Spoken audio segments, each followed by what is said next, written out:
ओगड़दानी त्रिकालदर्शी कैलाशी अविनाशी भगवान भूत भावन भूतेश्वर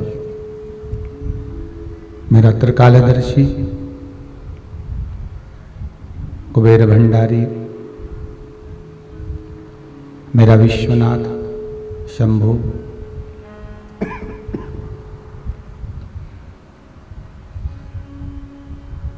बाबा विश्वनाथ की कृपा से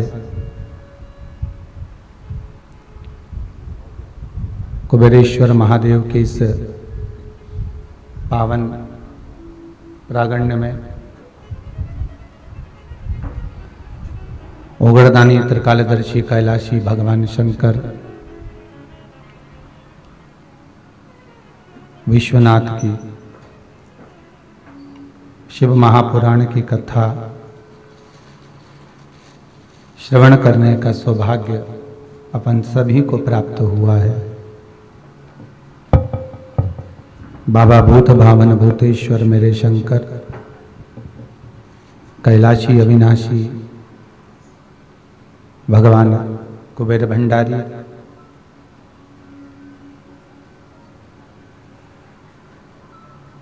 देश विदेश में विराजमान होकर टीवी चैनल के माध्यम से निरंतर शिव महापुराण की कथा श्रवण करने का सौभाग्य अपन सभी को प्राप्त हुआ।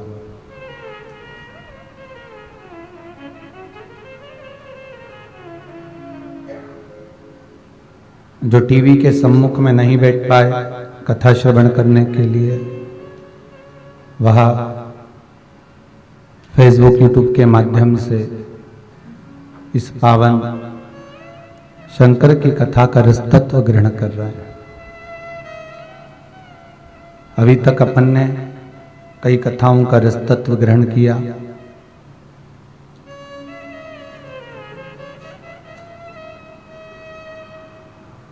जिसमें यजमान तो आना नहीं हुआ, पर 3 कथा ऐसी रही जिसमें ऑनलाइन कथा में यजमान पधारे, और चौथे नंबर के हमारे फरीदाबाद से हरियाणा से श्री प्रवीण जी पारासर, श्रीमती हेमलता जी पारासर मुख्य यजमान के रूप में कथा का रसतत्व ग्रहण कराने के लिए अपने बीच में इस कुबेरेश्वर महादेव की धरा पर पधारे।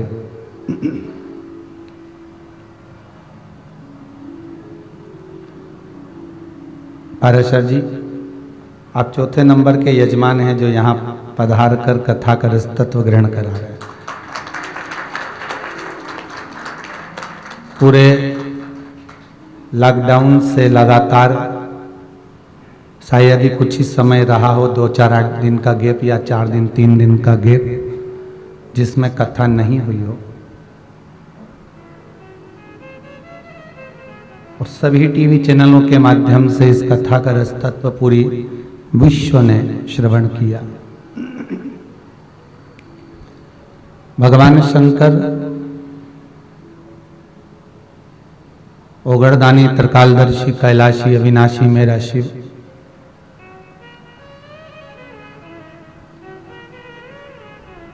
जिसकी महापुराण हम श्रवण करने के लिए बैठे हैं, जिसमें 24,000 श्लोक हैं,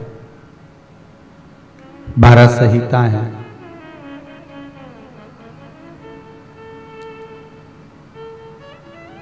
और इन 24,000 श्लोक के 12 संहिताओं के एक शब्द को भी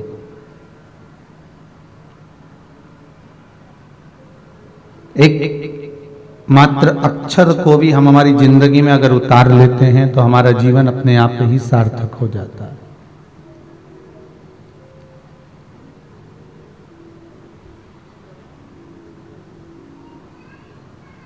और एक नहीं अनेकों भाई शिव भक्त भगवान शंकर की कथा को अपने हृदय में उतारे, और इस कथा के शंकर की पूजन के जो विधान है, शिव महापुराण के जो उपाय हैं, यह शंकर भगवान के चरणारविंद का जो रज तत्व है उसको ग्रहण किया। और ग्रहण करना केवल साधारणता ग्रहण करना नहीं होता कि ये कान से सुना, ये कान से निकाल दिया, बचा कुचा था कपड़े में से झटकार दिया। घर गए तो लोगों ने पूछा कहाँ गए थे, तो क्या शिव महापुराण में गए थे, क्या लेकर आए, सब वहीं छोड़ आए।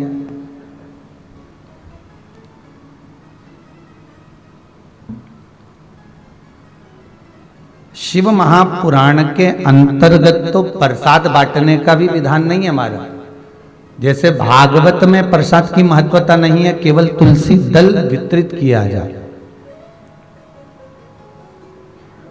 भागवत में कहीं नहीं लिखा साहब, हाँ सत्यनारायण जी की कथा में जरूर लिखा है कि प्रसाद का महत्व है, पर भागवत पुराण में कहीं ये नहीं लिखा गया कि आप प्रसाद बांटो, इतना बांटो या ज्यादा बांटो या कम बांटो, कहीं नहीं लिखा। पूरे 18,000 श्लोक देख लीजिए, 7,39,00,000 शब्द देख लीजिए, 335 अध्याय श्रीमद् भागवत के देख लीजिए।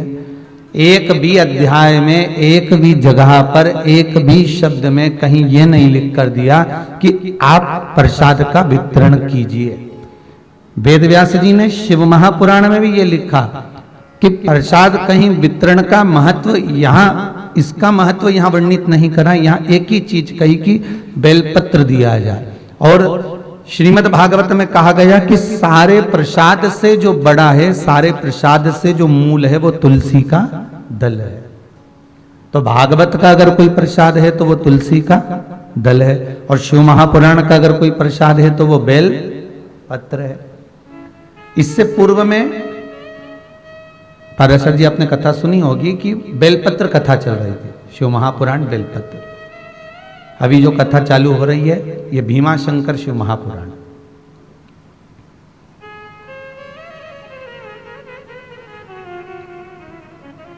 पता नहीं भीमा शंकर शिव महापुराण कैसे निकल गई है। कई लोग कहे गुरुजी आपको पहली कथा से चालू करना था सोमनाथ जी से, और आप सीधे भीमा शंकर छठे पे पहुंच गए। तो हमको ऐसा लगा हो सकता है कि जजमान के कोई परिवार वाले या यजमान ही कहीं के 6 ज्योतिर्लिंग पहले से करके बैठे होंगे, इसलिए डायरेक्ट भीमा शंकर पहुंच गए होंगे।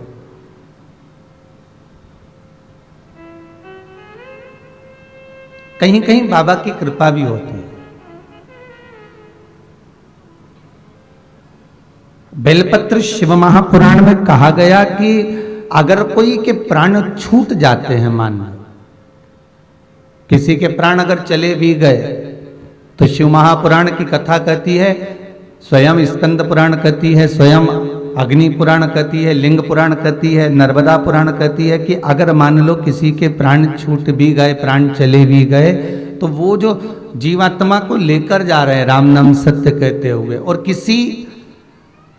वो जीवात्मा ने जिंदगी में कोई पुण्य करा ही नहीं, कोई सत्कर्म करा ही नहीं मान लो, पर उसने उस जीवात्मा को ले जाते अगर मान लो कहीं बेलपत्री का पेड़ मिल गया और उस बेलपत्री के पेड़ की छांव उस जीवात्मा पर पड़ जाती है, तो शिव महापुराण की कथा कहती है कि पापी से पापी जीव भी कैलाश अधिपति के धाम में पहुंच जाता। इतना भाव तत्व उस बेलपत्र के वृक्ष का है। थोड़ा सीटी दे रहा है, उसको देख लो बात। बेलपत्री के वृक्ष का इतना महत्व है, उसकी महत्वता इतनी वर्णन करी गई। तो जरा विचार करिए कि शंकर भगवान के पास में जाने पर कितना सुख मिलेगा। मात्र बेलपत्री के वृक्ष के नीचे से कोई अर्थी ही निकल कर चली गई।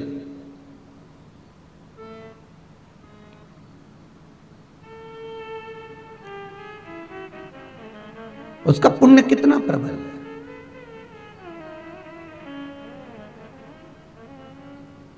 किसी ने एक पत्र लिखा था, यहां पत्र तो वाला नहीं लाए, लेटर आया है किसी का, भूसावल से उन्होंने किसी ने लिखा है, कोई विमल जी सोलंकी है, उन्होंने एक पत्र लिखा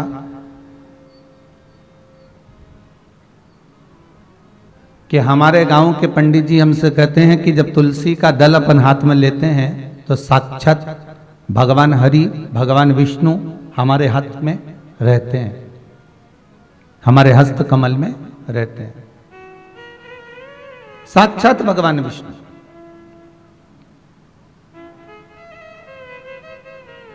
तो क्या शिव महापुराण के अंतर्गत ऐसा कोई वर्णन कहीं मिलता है कि बेलपत्र लेने पर साक्षात हरि हमारे हाथ में रहते हो?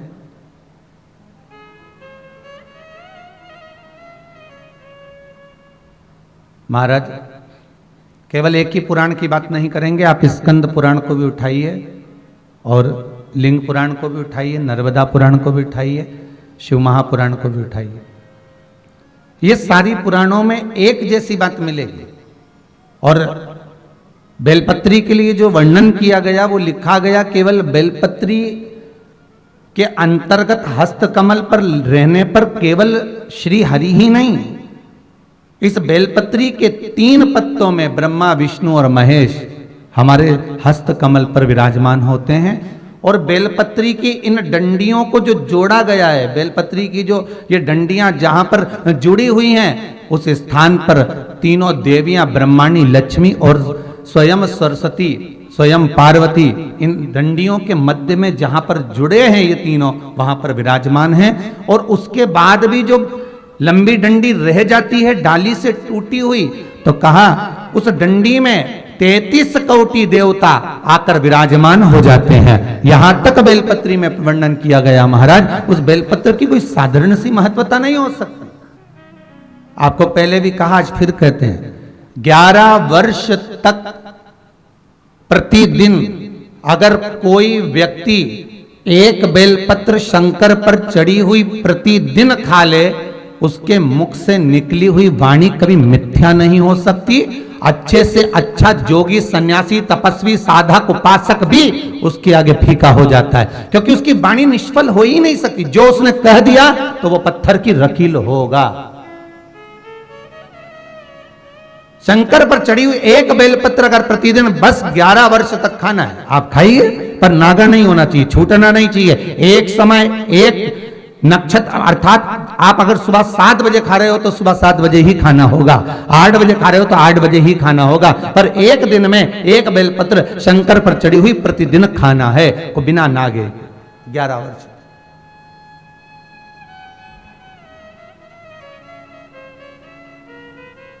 हम क्यों भटके साहब? फिर निवेदन करूंगा, 6 शास्त्र, 4 वेद, 18 पुराण और कई उपनिषद इस भारत की भूमि पर इन हिंदू धर्म के लिए बनाए गए, पर उस हिंदू धर्म को छोड़कर हम जब अन्य धर्म में जाएं तो ये हमारे दुख की बात है, फिर हमारा भाग्य बेकार है। हम क्यों भटके? किस लिए भटके? जब उसके भीतर सर्वाधिक सब कुछ ही विराजमान हो, सब उसी के भीतर विराजित हो, फिर क्यों भटका जाए? हमारा हम किस लिए भटक रहे हैं? शिव महापुराण की कथा कहती है कि इस वेदव्यास जी महाराज कहते हैं कि शंकर की कथा का रस तत्व जब जीव श्रवण करने के लिए बैठता है, यहां तक कहा कि शंकर की कथा को मात्र आप तो यहां बैठकर कुबेर भंडारी के दरबार में आकर कथा का रस तत्व ग्रहण कर रहे हैं। कई लोग जो टीवी पर कथा श्रवण कर रहे हैं उनके लिए भी कहेंगे, जो मोबाइल पर कथा श्रवण कर रहे हैं या किसी अन्य के मुखाग्रविंद से किसी ने सुना, किसी ने मोबाइल पर, यूट्यूब पर, फेसबुक पर देखा, उसने आपसे कहा, अर्थात हम किसी के मुखाग्रविंद से भी अगर श्रवण कर रहे हैं, किसी के माध्यम से, किसी कारणवश हम श्रवण कर रहे हैं उस कथा का रस तत्व, तो ये जानना कि हमारे पूर्वजों के पुण्य का जो घड़ा भराता है, तब जाकर जीवन में एक बार शिव महापुराण की कथा कोई करवा पाता है, श्रवण कर पाता है और अपने जीवन को सार्थक बना पाता है।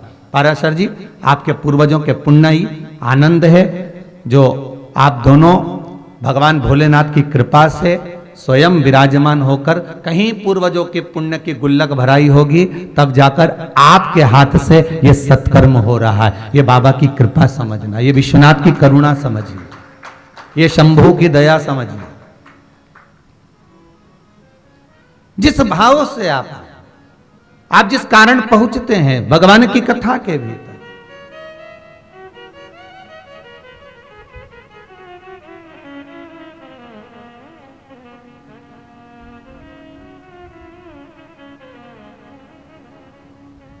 कई लोग कहते हैं महाराज जी अब तो जरा ये कोरोना महामारी समाप्त तो हो गई है, अब हमको सबको आने की परमिशन दो।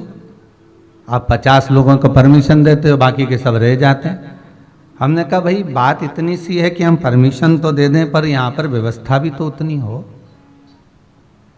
महाराज बुलाने को सबको आमंत्रित कर दें, सब आ जाओ, पर उतनी व्यवस्था रुकने की, रहने की, आधिकारिक व्यवस्था भी तो हो।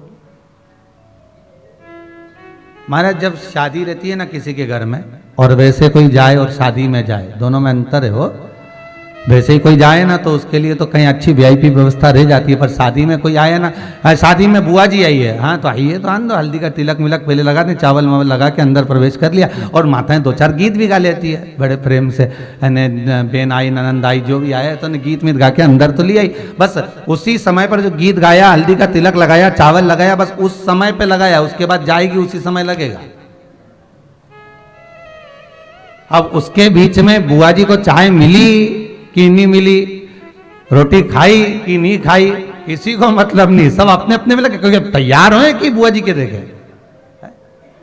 अब अगर हम बुआ जी को देखते रहेंगे फिर तैयार होने में रह जाएंगे, इसलिए आदमी तैयार होने में लगा रहे तो बुआ जी को नहीं देख पाए। तो यहाँ कोई विशेष अगर फंक्शन है, कोई विशेष आयोजन है, तो आप आएंगे तो व्यवस्था के अनुसार जहां टेंट लगाओ, आनंद हो, तो वहां आराम करते हुए, आनंद लेते हुए 7 दिन यूं ही निकल जाएंगे। पर अगर आप यहाँ आ रहे हैं अनेक तरह से, तो फिर वीआईपी व्यवस्था थोड़ी बहुत तो देना पड़ेगी। अब सब आए हैं तो चाय की भी पूछना पड़ेगी। अब आश्रम में आए, नहीं तो जाके कहेंगे बताओ सीओर गए तो हमको तो पानी तक नहीं पिलाया, तो व्यवस्थाएं तो सब देना पड़े।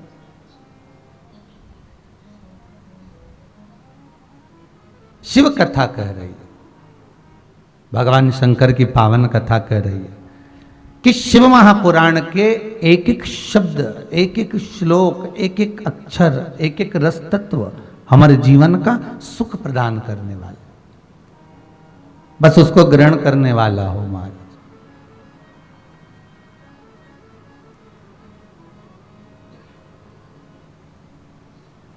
देवराज ब्राह्मण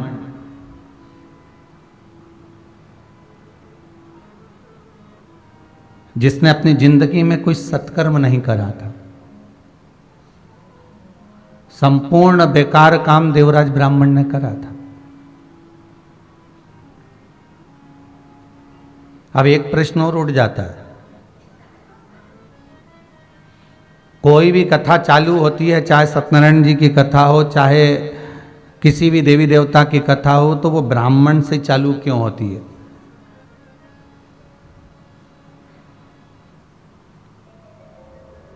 भाई अगर किसी दूसरे का नाम वेदव्यास जी लिख देते तो अभी सब डंडा लेके खड़े हो जाते। मात्र एक रेलवे स्टेशन पर लिखा हुआ था, ईमानदार बनिए, सज्जन बनिए, ज्ञानवान बनिए, व्यवहारिक बनिए, वाणी के मीठे बनिए, प्रबल बनिए, ये सब लिखा था। तो एक व्यक्ति ने उस बोर्ड को रेलवे स्टेशन पर देखा तो रेल विभाग वालों पर क्लेम ठोक दिया कि सब बनिए ही हैं तो हम क्या। अब उसने ये नहीं लिखा था कि बनियों के लिए लिखा, उन्होंने लिखा था कि ऐसे बनिए, पर उनको लगा कि बनिए।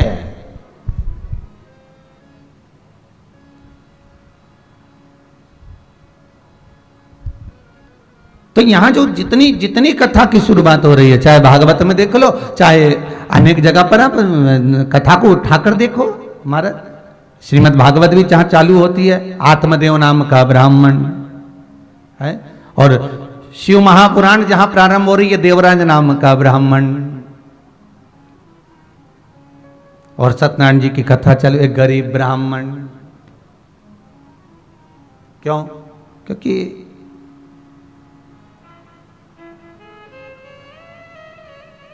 सरल है। इनका नाम अगर अपन कुछ बोल भी देंगे तो चल जाएगा, सहज है, ये स्वीकार कर लेंगे, ठीक है बोल दिया तो बोल दिया, चलेगा। अब देवराज नाम का ब्राह्मण, और वो गलत कर्म में लगा हुआ, ऐसा कोई कर्म नहीं था जो देवराज ने करा ना हो, बस सब गलत कर्म होता है।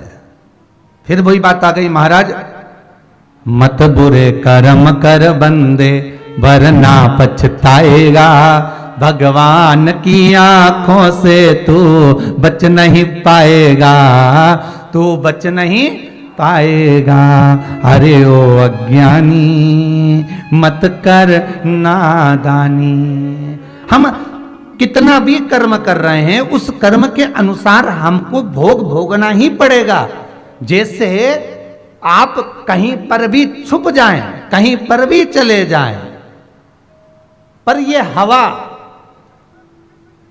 इसका संचार हर जगह पर होता है। उसी तरह हमारे किए हुए कर्म का संचार हमारे पीछा नहीं छोड़ता, हमारे अग्रण्य भाग में चलता है, उसको हमें भोगना पड़ता है।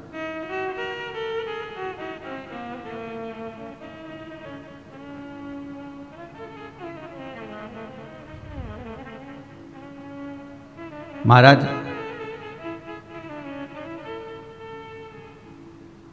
शांतनु के साथ में महाभारत में लिखा है गंगा जी का स्मरण। कई पुत्र हुए, गंगा जी ने ले जाकर सब पानी में डुबो दिए, सब।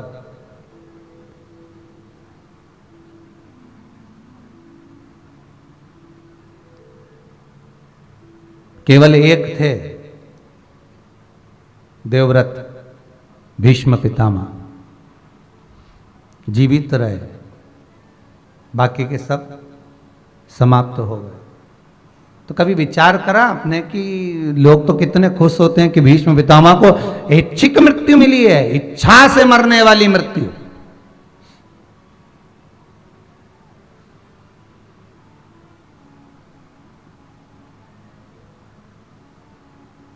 पर जिसकी उम्र बहुत ज्यादा होती है साहब, कोई 100 साल का व्यक्ति अगर आपको मिले, कोई 90 साल का, 99 साल का, 85 साल का कोई मिले, उससे मिलना, वो खुद कहेगा अब तो भगवान से विनती कर रहा हूं कि उठा ले। कभी मिलना आपको, विचार करिएगा।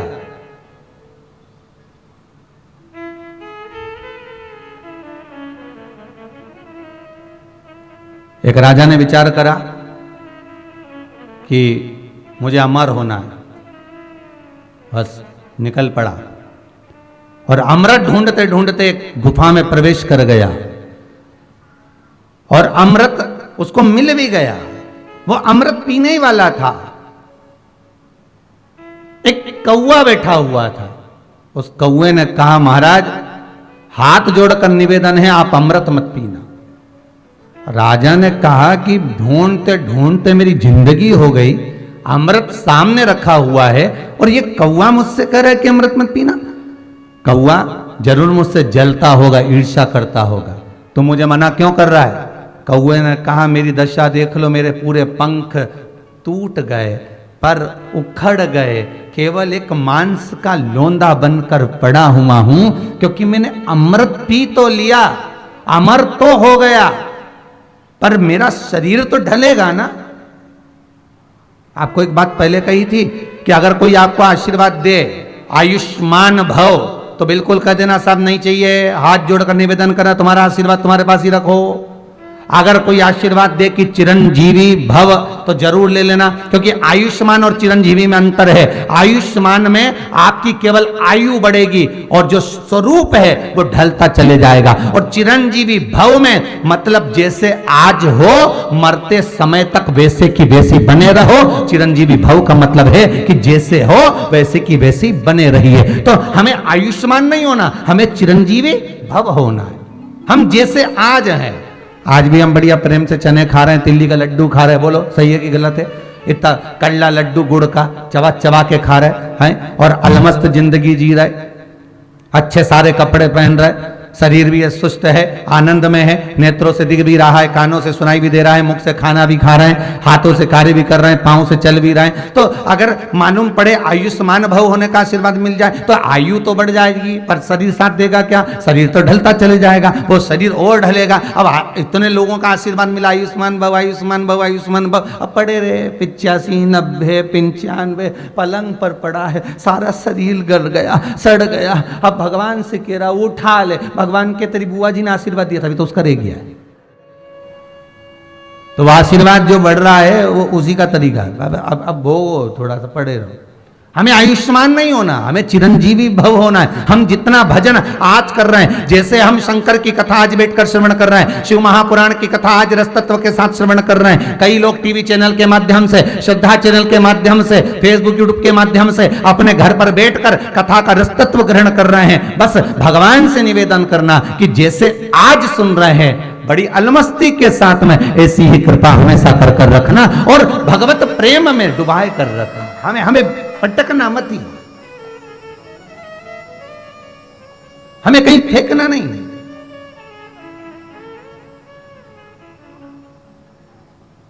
पूरी महाभारत देखना, भीष्म पितामह जितने रोए दुनिया में कोई नहीं रोया हो।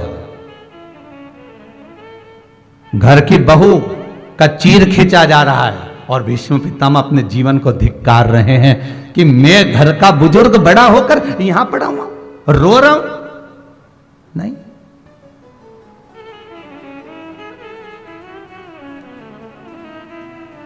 आयु जरूर बढ़ गई है, उम्र जरूर बढ़ गई है, पर करे क्या। राजन, मेरे शरीर को देख ले पर अमृत मत पीना। मैंने भी यह विचार करा था कि अमृत ढूंढ कर पीऊंगा जरूर और अमर होकर मानूंगा। अमर तो हो गया पर शरीर बेकार हो गया। राजन, छोड़ दे, मत पी। राजा ने छोड़ दिया। सामने पड़ा हुआ अमृत भी राजा छोड़ देता है। भगवान ने जो नियम बनाया है ना, एक आ रहा है, एक जा रहा है। रचा है सृष्टि को जिस प्रभु ने, वही ये सृष्टि चला रहा है। जो वृक्ष हमने लगाया पहले, जो हमने पेड़ लगाया उसी का फल आज हम पा रहे, वही चल रहा।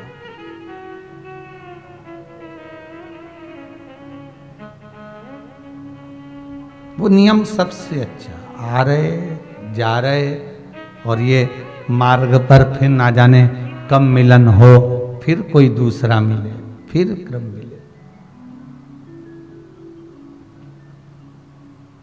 इसके ये कथा जो भीमाशंकर चालू हुई है, इसके पहले की जो कथा थी उसमें एक प्रश्न किया गया था, भविष्य पुराण में से वर्णन किया था कि 7 जन्म जो हमारे रहते हैं उसका वर्णन किया गया। 7 जन्म, पति पत्नी का जो 7 जन्म का संबंध है।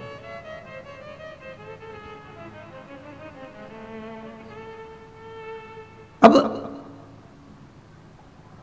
हम भगवान से कहें कि हमारी आयु बढ़ा दो तो उससे मतलब नहीं है। भगवान से हमें यह कहना है कि मेरी भक्ति बढ़ा दो, मेरा विश्वास।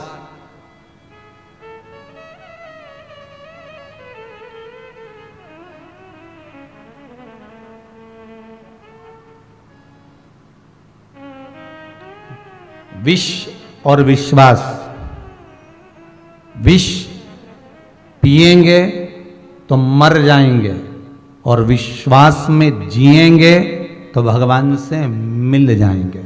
दोनों में अंतर है। और विश्वास भी उस परमात्मा पर करना, संसार पर नहीं। संसार वाले तो कब चोट दे दें, कब घाटा पहुंचा दें, कब धक्का मार दें, कोई भरोसा नहीं हमारा।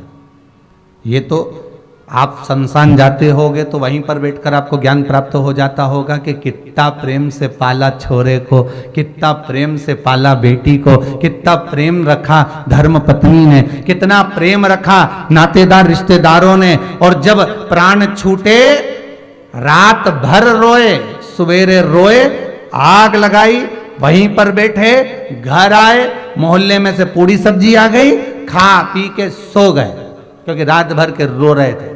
तो एनर्जी फिर चाहिए वापिस। इसीलिए उसको कहते हैं शंकर का धाम शमशान, जहां बैठकर अच्छे अच्छे को वैराग्य उत्पन्न हो जाता है, ज्ञान उत्पन्न हो जाता है। गौतम बुद्ध, सिद्धार्थ जी केवल जाते जाते एक अर्थी को देखकर ज्ञान प्राप्त कर लेते हैं कि बस अंतिम बिंदु यही है कि पैसा छाती पर पड़ा हुआ है, उठा सकते नहीं। पसंद आ रहा हो तो प्लीज चैनल को सब्सक्राइब कीजिए और लाइक बटन जरूर दबाइएगा। जिसने पूरी जिंदगी कमाया, जिसने पूरा जीवन जोड़ा, खूब कमाया साहब, कमाने इतना कमाया कि खाने का समय नहीं मिल पाया, पड़ा है। अब वो जो धन है वो छाती पर पड़ा हुआ है, पर कोई उठा नहीं पाया। तो फिलहाल आपसे विदा लेते हैं। हर हर महादेव। धन्यवाद।